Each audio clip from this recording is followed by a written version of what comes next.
Hello there, it's Mike. And Katie. And this week it's episode 130. And what are we talking about this week, Katie? This week is all about Snyder's zombies. On this week of Cup of Rad.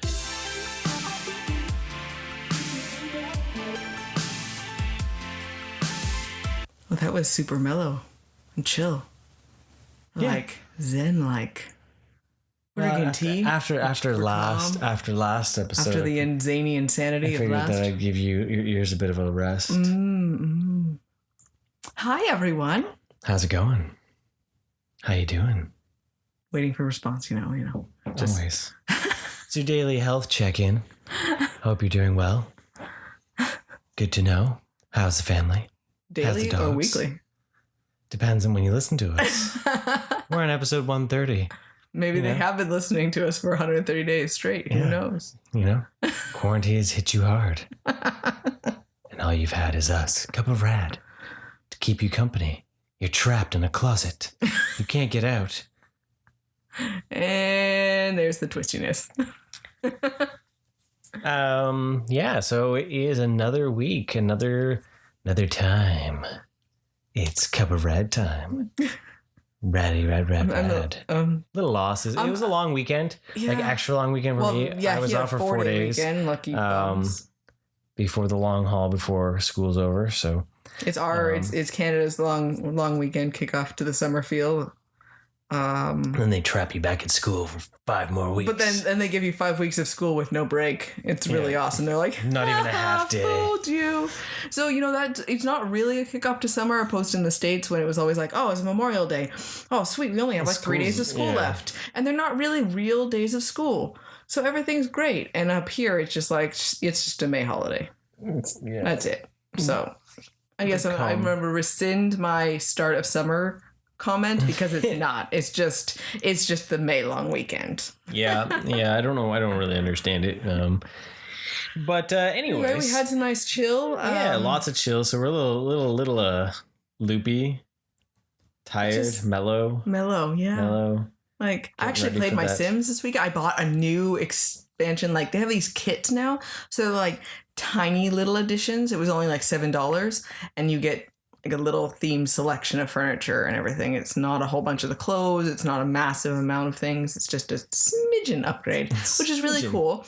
But it was a Courtyard Oasis one, so it's all like I made a rental like destination. It was a Moroccan oasis, I called it. So it's like Rockin' Oasis. Moroccan Oasis. Like Rockin' Oasis. Jeez.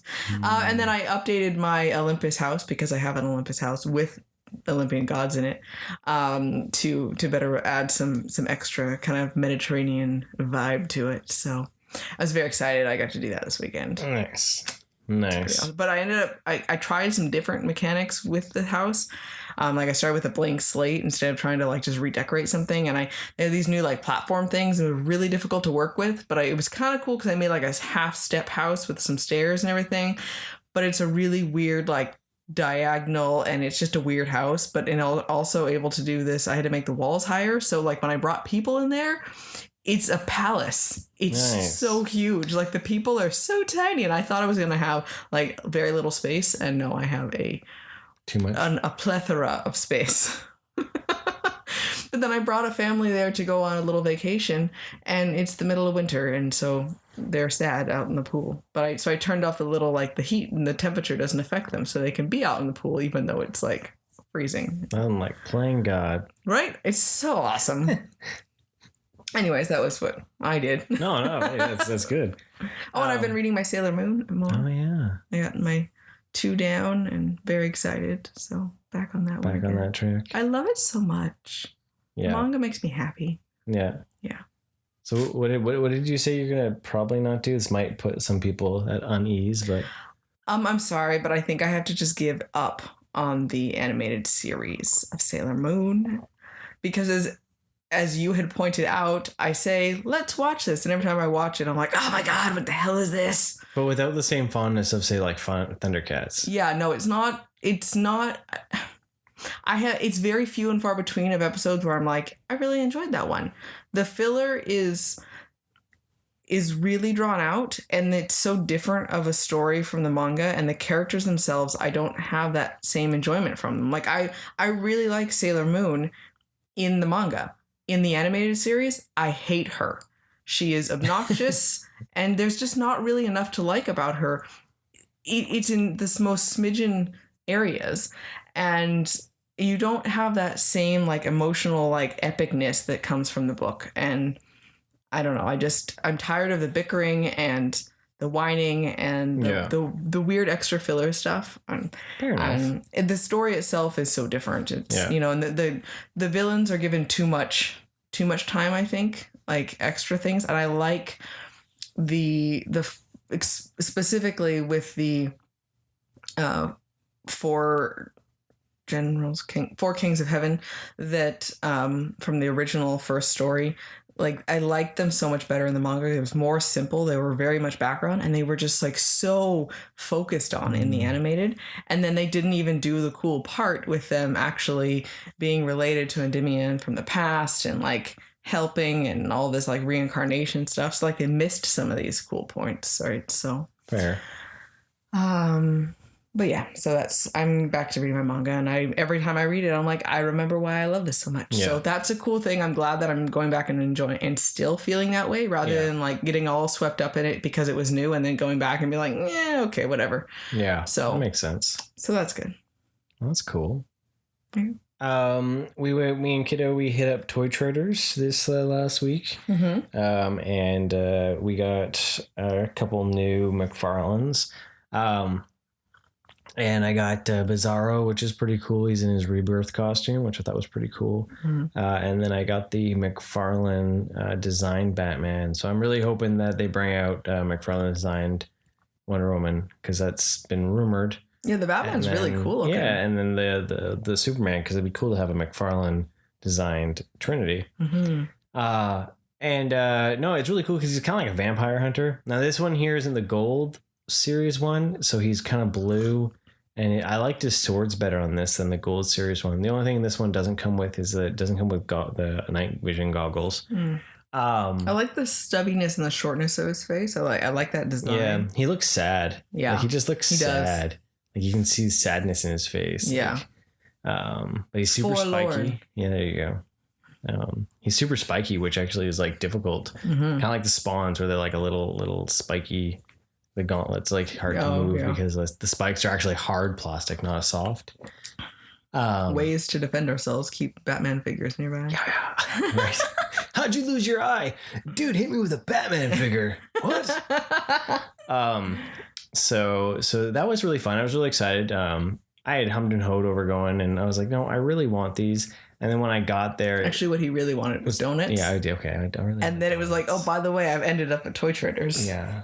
Well. Okay, fair enough. He did bring me a Snickers flavored donut.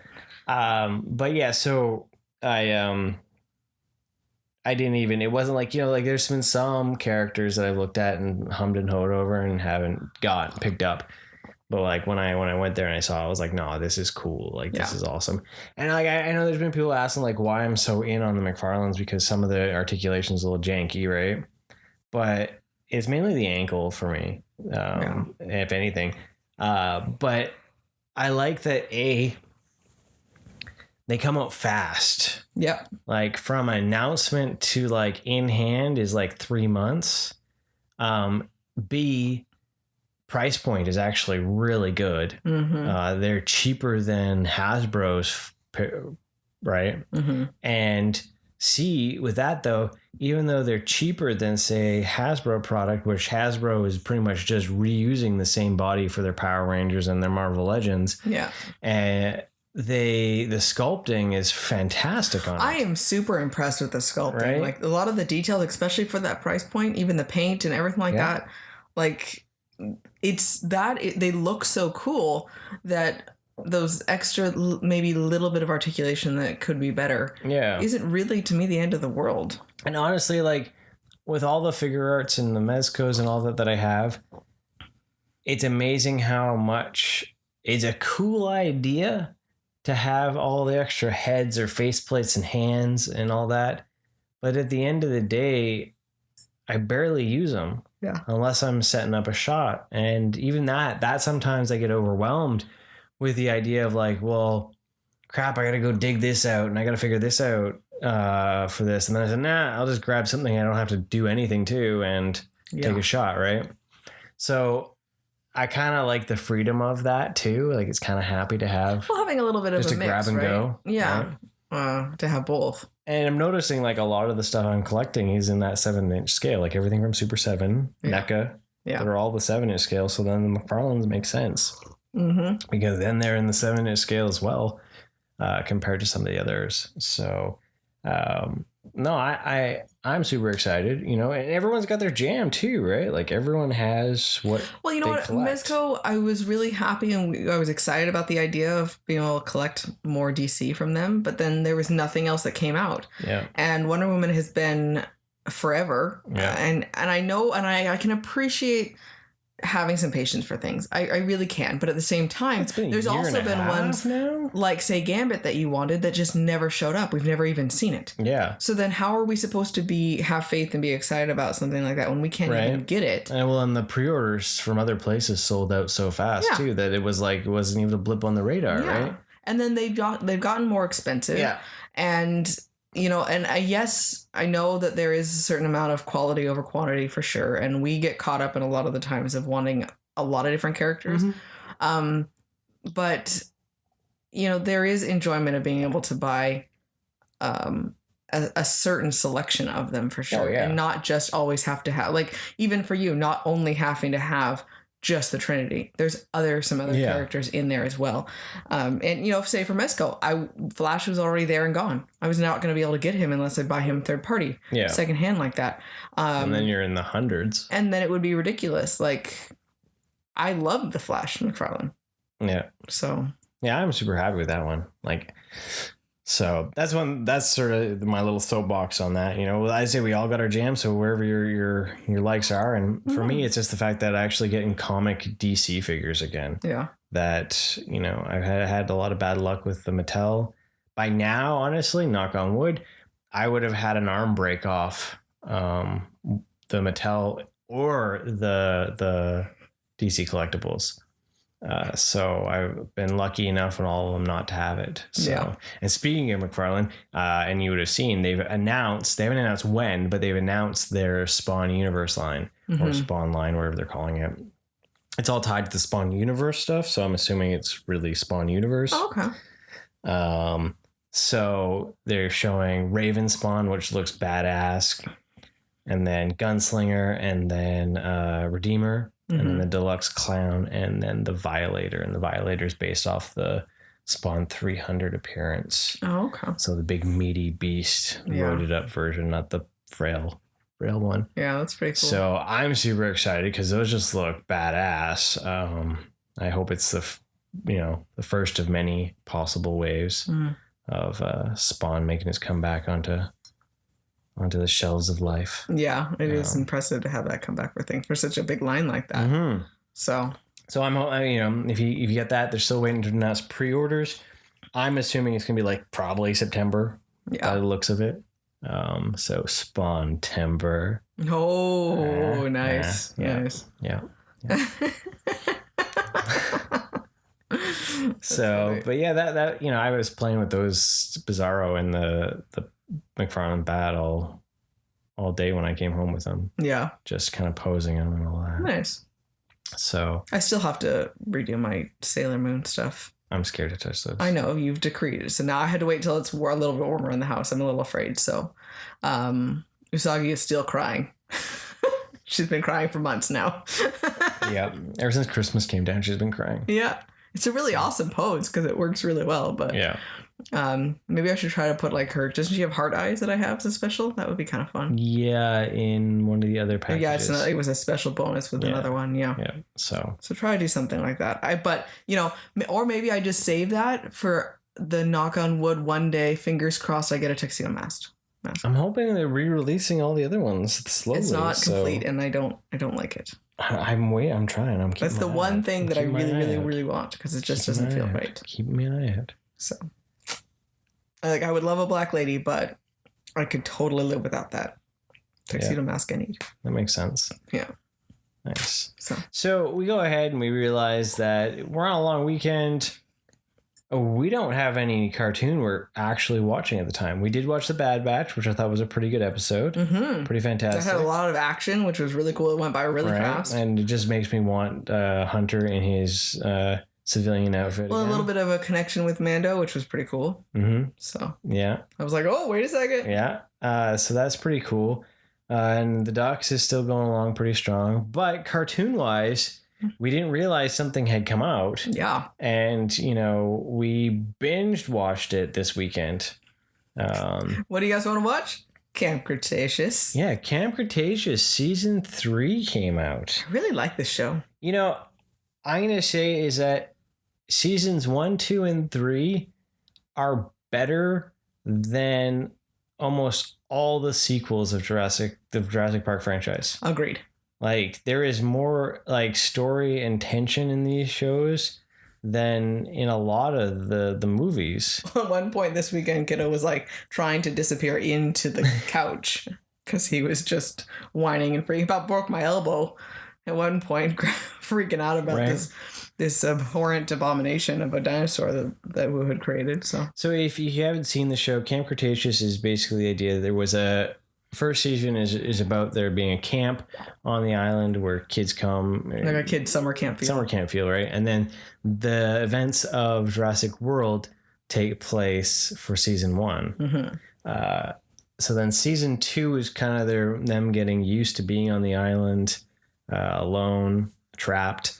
And then they have those poachers show up. Yeah. So and season 3 is them finally deciding they need to get off the island. Yeah, so trying to find all their different different options that they might have. So yeah, and by the end of season 3, it connects to Fallen Kingdom. Yeah, in a way. So it said 6. They've been on the island for 6 months. Then. Yeah. So then this actually gave us the want to watch Fallen Kingdom again. Yeah. Even though it's not my favorite. Because I don't really remember it that well. Yeah. So that might be happening in the near future. That would make sense. But I'm assuming there's going to be a season 4. Well, it left on a cliffhanger. Enough of one to want to know what would happen, right? So... But totally, it's all the, it's kids and it's a kids cartoon, but it's all the dino carnage and action. Well, you get to see every type of dinosaur, all these different types of suspenseful scenarios, and it's got good character development and growth for them, and it's not kiddish humor. There's only a few bits and pieces here and there, but it's understandable for the age group the show's supposed to be for too. Yeah. And the kiddo really, really enjoyed it. So yeah, I've thoroughly had a good time. Yeah, it's worth watching. It's on Netflix. And they do a really good job of making you want to just hit play next episode. Oh yeah. It's set up really well. Yeah, all 3 seasons. Great job on cliffhangers for every episode. Yeah, every episode ends with something where you're just like, sure, yeah, I'll play next. I'm down. Let's make this happen. Let's watch this dino carnage. Right. Then that's the thing. I was actually really surprised that the synopsis for when they first were doing it and all that just seemed goofy. Yeah. Right. And then you watch it and you're like, damn, this should have been the movies. Well, because when you're first getting into it, when they're strangers really and thrown into the situation and they just still sounds bad, they still have the optimism that everything's going to be fine. Yeah. They haven't come to realize that they have to work together as a team. They haven't become real friends, those types of things. There's a little bit of that rough, but that's going to be the reality even if they were adults. Yeah. Put into a scenario, you have people clashing and fighting and struggling, right? So, but yeah, it totally would have been better as a movie. If this had been the movies going forward, this is kind of what we want to see more of, not for me. Yeah. The idea of the dinosaur survival feel all the versus all the political weird you want to learn and you get to see that the dinosaurs and that concept of the natural environment feel and having to learn and live with them and they're not always hunting dinosaurs to try to bring them to the mainland every other so it's kind of got a bit more of that's why I kind of always like Jurassic Park 3 as much as people always rag on it, because it wasn't the Lost World, where the Lost World was basically just the same. It was just like they're trying to bring dinosaurs to the mainland. Even and then that's where Fallen Kingdom is exactly the same, yes. right?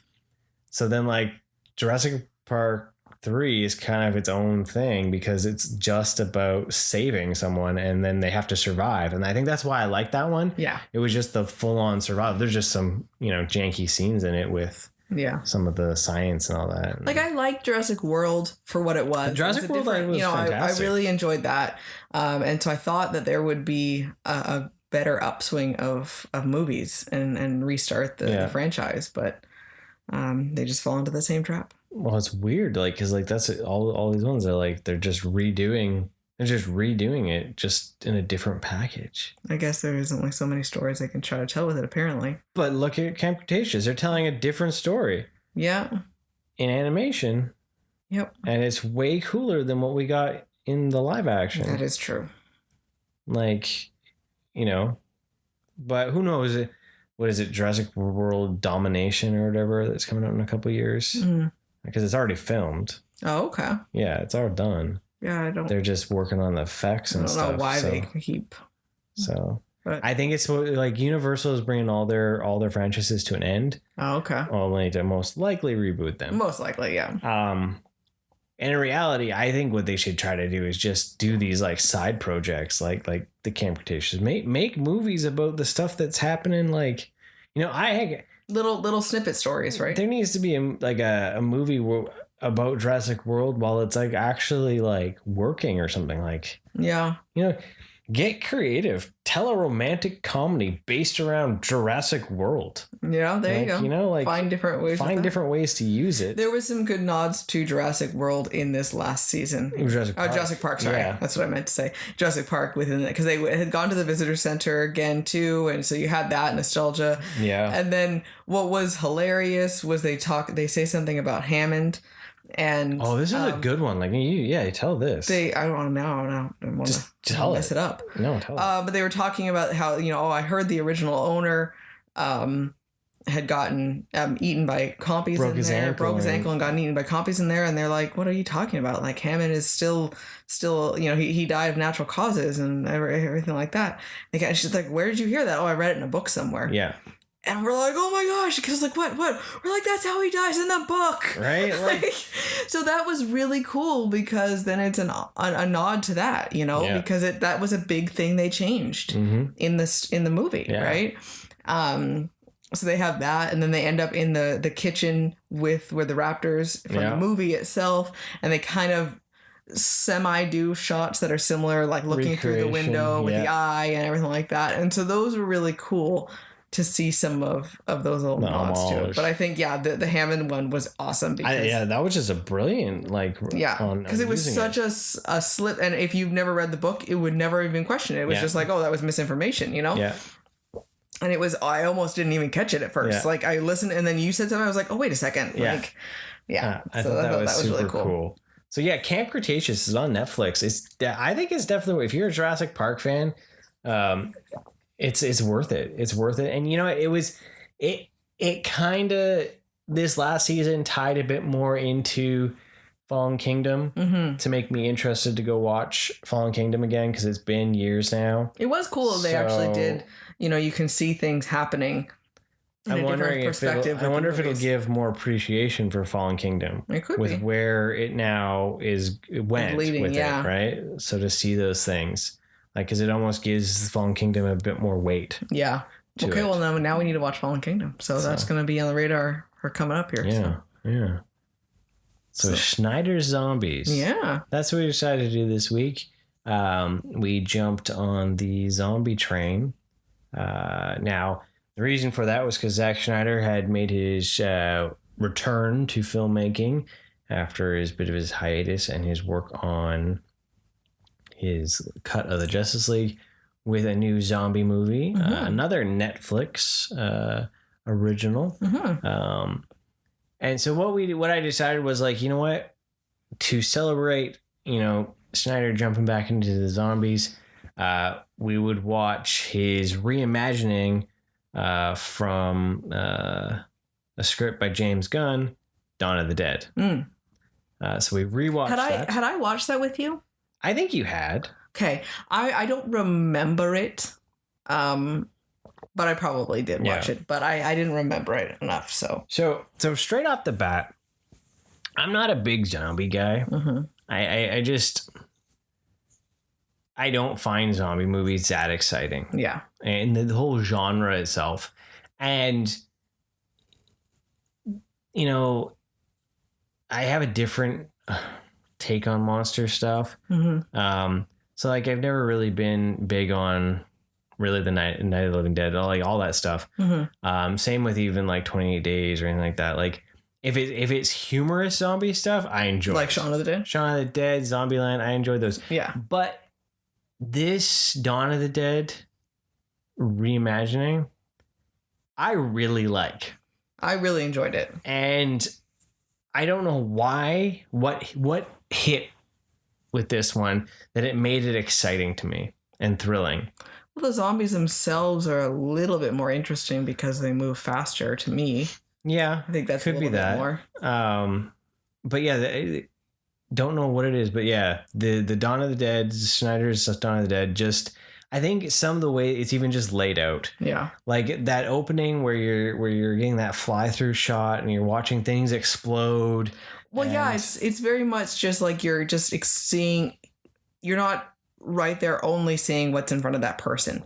You're kind of getting a general sense of just the whole world is falling apart. Yeah.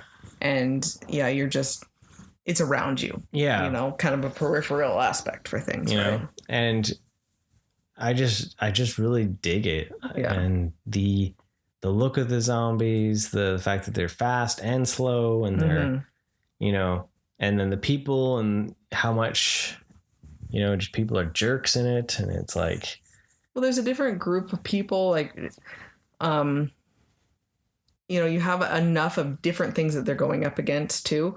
You know, I think one of the biggest fears that the idea of the zombies will bring upon us is how easy it is for others to be infected. It's that transmission, I think. And it's kind of interesting. To me, it's kind of taken on a different concept now with our pandemic in the world.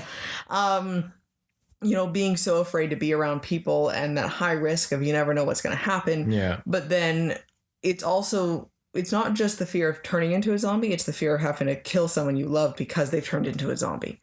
You know, so there's a lot of different layers that can come with this type of monster, right? It's not just the fear of your own death. It's the fear of what you will lose as well.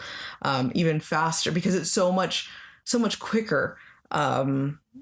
You know, it's portrayed differently than a werewolf or a vampire idea, where there's almost like a cure for some, like, you know, they've shown that where maybe you can be by a vampire, but you're not necessarily going to get turned into one type thing. Like, not every lore has that. Yeah. Opposed to a zombie where it's always like, if you get touched by one, almost like you're going to die and you're going to, so that was interesting, and how badly we still feel that we have to we can save people, even though, you know, it's even though they're gone. Yeah. Like, you know, that's they struggled so badly with that one. It was like they kept holding on to it and they had to wait until they actually stopped being human and they died and then take them out. Yeah. And, you know, I appreciate that it would be difficult to say, you know, kill something that is still currently looks like they're alive in the anticipation.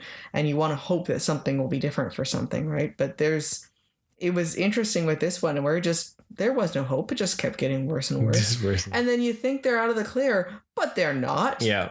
Like, it was super, super intense all the way to the very, very end. Yeah. And even through the credits. And then the credits, right? I mean, like, I couldn't believe that. You watch the credits and it's like, well, shit. Here I thought everything was fine. And they are so not fine. Yeah. So I really enjoyed it because there was definitely so much going on with it.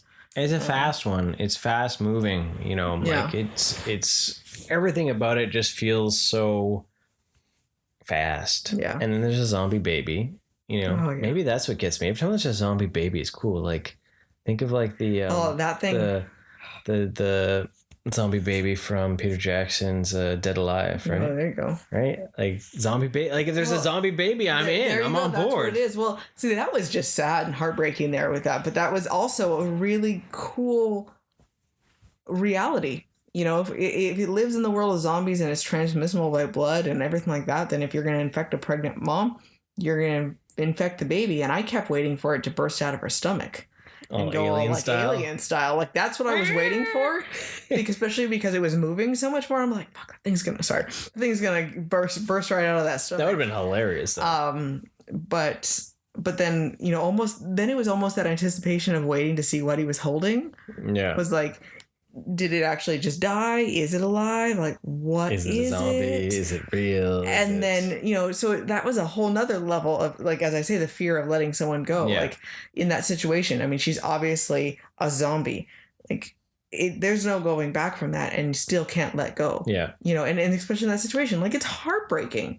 He lost his wife and his unborn child all in one go. Like, it's horrific. Oh, totally. But at the same time, like, well, sorry, they're already dead. Like, you got to let it go. And then that other lady died for no reason because of it. And it's just... And then he died of it. And then he died. Right? Little zombie baby. I'm glad that they didn't make us watch him do that. Like, at the same time, it was, obviously very much a non-human child.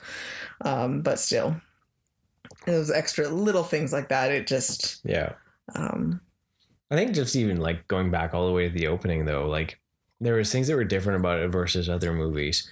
Like, when the little girl shows up and she's all zombified, and the fact that, like, when she tears out her husband's throat, and the chick grabs her and throws her. Yeah. Like, that's not something you usually, like...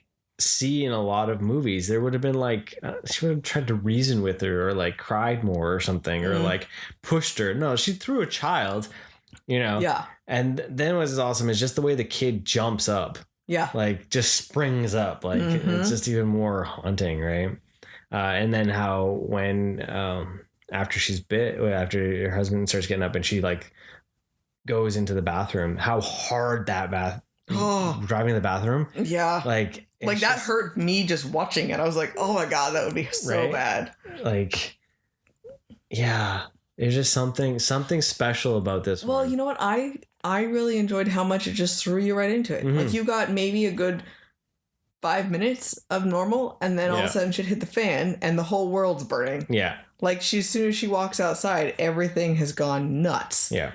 And it just throws you right into it. Yeah. You know, and then you have that little bit of a lull to, you know, her blacked out to let things kind of calm down and then have that transition, you know?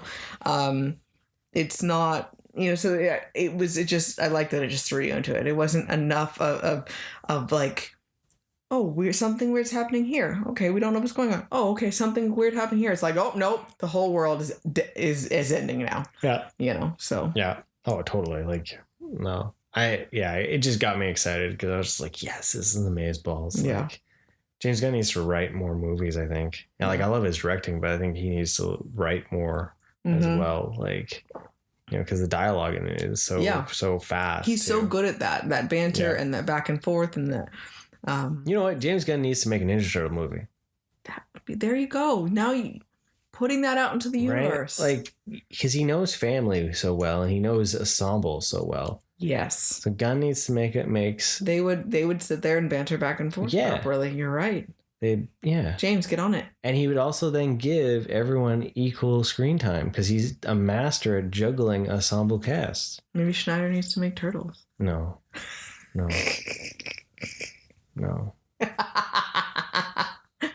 I don't need my Ninja Turtles to be rated R as much as people want that. You're right. He would be rated R for them. You're right. Yeah. No, I forget that he has to do that. It's a weird thing to say, but I think James Gunn would be a great job with it. Yeah. Oh, yeah. I think he would do something special, especially because I think he'd get the heart of it right. Mm-hmm. You know, not just the teenage aspect. Yeah. Right? So... But he can do that because, let's be honest, Star-Lord is kind of like a teenager. Yeah. Oh, totally. And so is Rocket Groot. So never. He's a distinguished gentleman of the furthest state. So. But yeah, no, you know, the Dawn of the Dead, that reimagining of that was just, it's top. Like, yeah. It, you know, for someone that's not a big zombie fan, I love it. Like, we own it. Like, that's how much I like it. I'm thoroughly impressed. As I say, I don't remember watching it again, so we're just going to pretend like this is my brand new for it. I was really impressed. I was enthralled the whole time. You know, it doesn't freak me out. Yeah. It's just like another action movie for me, you know? Maybe that's why, because it's so more actiony and not so much of like the... It doesn't have the creepy You know, aspect. I think that's one of the things, like some of the newer zombie movies too, like they've like started like doing like where they evolved and they changed into things like they split and they like more monstrous, like not just this basic zombie. Right. You know what I like too is that they weren't like, I mean, obviously they would eventually decay more, but they weren't so grotesque almost. Like they were, I don't know, there was a little bit more simplified to them, right? Yeah. So, yeah, I enjoyed it. So speaking of that, then that's what the whole purpose of watching that was, you know, even though they're not connected in any way, but Zack Snyder. But we find themes everywhere. Army of the Dead came out. Yes. So Army of the Dead is a story that Vegas gets taken over by zombies. I love the way it's set up too. Yeah. This is one thing, in case you haven't watched it, I will not tell you how it starts, but I love the cliche way that it starts. Oh, it was just the perfect... It's a perfect horror Vegas movie. Horror, it's just awesome. So, okay, so, you know, quick hits on it. It is B schlocky zombie, you know... Ridiculous. It's not fantastic in story or everything, but... I had a hell of a good time because this was the kind of movie that me and my buddy in our teenage years would have found and rented and gotten some beer and laughed at. Yep. And, you know, had a good time at the gore and just the stupidity of it. Yeah. Because it's big, loud, obnoxious, and I had a lot of fun. Yeah. I just love the concept of like, because Vegas is its own little bubble, right? It's this big, huge metropolis in the middle of nothingness. And it's kind of a perfect place for the concept of a zombie outbreak to happen that didn't actually affect the whole world. And it's such a unique environment that you don't normally see a showgirl zombie before, you know, it's something different. Or, you know, think about all the unique characters that are in Vegas suddenly turning to zombies. It gives it a whole nother, you know, so it was just more creative with that. Yeah. And I like that they commented on the fact that it is a desert. They kind of created mummies almost out of them. They dried out and slowed down. And then, you know, they're walking around. They're like, you know, they're basically just standing there. And then she's like, they come back to life when it rains. Yeah. That is creepy as can be. Oh, yeah. Like, to think about that, that was actually the creepy. And all I could think about when I was watching is when's it going to rain? Like, is it going to rain? But how cool would this be in like a maze or a scare zone in Universal Horror Nights? Yeah. Because the walking around them, waiting for water to hit possibly one of them or a noise to happen around these zombies that are just like in a coma type state and waking the ones that were wake up there and you know, any of those, right? Just waiting for something to happen, or if the rain would have suddenly, because in Nevada the rain can hit so relatively suddenly. Oh, it's flood. And then what if that place had a flash flood or something? And now all of a sudden you have this like raging torrent of zombies. Yeah. And like that was actually a creepy factor. That was a really unique thought to me, you know? Yeah. So the showgirl queen zombie, I freaking loved it because it was just so awesome. Wild. Like, I want a movie just about her. Like, where's her that rise to power? Yeah, because that was just cool. Like, was she the lead showgirl, or she was someone who was getting her up and coming? You know, right? Like the way that she moved and stuff, and the crowing, and how much she moved like a bird. Yeah, and like all that. Those were my favorite parts of the movie. I was just like, I want more of this. She was so agile. Yeah, right? I mean, we're so used to them just being like they're almost like they're easy to break, or they're just standing there shuffling. You know, and they have all these different ones, but she was different. Yeah. You know, because she had the showgirl stuff, that helped with the bird look, right? And then how much like she twisted and contorted, and like she's all crouched down. Yeah. Right. And I like the little henchman guy that comes like launching over cars at people. Yeah. Like you totally know when he was parkouring. Like, you know, going for this movie, he was like, okay, so you're going to be a zombie. you need to be shirtless and you need to know how to do parkour. Yeah. And that was like what they needed for extras for this movie. Yeah. Because that's like pretty much every zombie. Yeah. Jacked, parkour. That's kind of the jam. Yeah. So, but no, I really liked the queen. I think that her design was really cool, and yeah, it just made me think of DC with the Dark Knight stuff with like the Crow Robins, like just seeing how it had them like that, like all like around the Batman that laughs, right? Like, that would be cool. So can Snyder direct that? Yeah, that would be cool, but because that's got to be R-rated, right? Like, I know he'll probably never do anything DC again, but still, I know that was another thing that was different with this is the zombie animals. Yeah, we got a zombie horse and the tiger. The horse was amazing. Like it was just like a giant skull head. Right? Like what happened to the rest of it? Like why was it just the head? Just the head that got was like was like all missing its flesh and everything else was fine on it. But yeah, so I thought that was that because that's something else too. Is a lot of them like in Dawn of the Dead, the dog was fine. Yeah. And so why is it transmissible into the animals on this side, right? Yeah. So scary fact: COVID was transferable to animals. Yeah. So why would not the zombie? So now we know. Zombie apocalypse would also be now that's that there's a movie for you, right? You just need to have the rise of the zombie animals. Yeah, I mean, we would totally die if all the animals turned into zombies. Like birds, we'd be screwed. Yeah, it's like crows are mean enough, right? So, I don't know where I was going to go with what I was going to say. Well, so the story here is basically like this. We've only just gotten in the beginning, just talking about zombies, but they're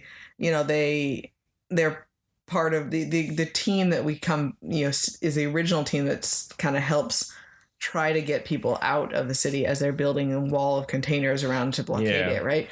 So then they're the ones that stood up and survived, and then they're out in the outside world, and they get approached by this guy to go in and steal $250 million from one of the safes in under the casino. And it's basically like they're gonna nuke the city in a few days, so why don't we get this money out while we can? Yeah. And because now there's a quarantine zone around, and you've created all these refugees that are around the city, and people have lost everything and now they're displaced. And so there was a certain amount of reality for something like that too, where it didn't actually affect everyone, but there's a whole lot of people that still survived that now have nowhere to go. Yep. And because it's not an apocalypse for the whole world. No. And so now people are needing to buy money, and you have that power struggle, and, so then they want to get money to try to help people for it. So that's where they go back in there to try to do this. And, you have someone who knows kind of the rituals of how the zombies are, because they've now kind of created their own society within these walls. Yeah, and because so there's two types of zombies. There's the shufflers, I think they said. Yeah, they're like shamblers. Shamblers, yeah, they're slow moving ones. Kind of the peons of the zombie world. So they're the ones that if you get bitten by a shambler, you become a shambler. If you get bitten by... You can only become an alpha if you get bitten by the alpha. So he was the original patient zero feel. Yeah, and then everybody else turns you into a shambler. Yeah. So then he's kind of created... So it's almost a kind of vampire feel to it, right? Where you're like, if you get bit by Dracula, you become one of the head ups. And then, so he's kind of creating certain people. And so then it's the chaos of assembling a team and trying to go in there and go from there with it. So yeah, and what goes on. Yeah, it's a little depressing, actually. It is. It's not a feel good. Just like Dawn of the Dead, though, it's not a feel good. I mean, especially because you find out at the end. I mean, you want to hope that everything's okay, but it is not okay. Yeah. There is still death, and there is hope, a little bit of hopelessness at the end too, right? There were some cool Batista fight scenes inside the casino. Yes, the casino on the poker tables and everything. Then he jumped up on one and like grabbed a gun and spun around, and like that was pretty cool. It's like a good action star moment there. Yeah. It like Netflix says, it's kind of like the Ocean's 11 meets Dawn of the Dead. Oh yeah, it's perfect. It's the idea of trying to create a plan to go in there and a heist movie for it, and all the things that could go wrong, and or the double crossing of things. Yeah, with all your stereotypical 90s action, kind of like dialogue and banter. Yeah. Right. So. And it was just fluff, and it was just I had a good time. Yeah. It was just, totally one of those ones where it's just like, I laughed, like some of the stuff that happened. I was just like, this is ridiculous, but I'm loving every moment. And of course, like any action movie, it had its stereotypical, like, time doesn't really exist. Yeah. Because, a nuclear bomb is going to show up and they've only got 9 minutes to do all these things that they magically do. And yep. No. So. One thing I thought was interesting was that the Patient Zero or Alpha or whatever it is, was drawn to the Olympus casino. Yeah.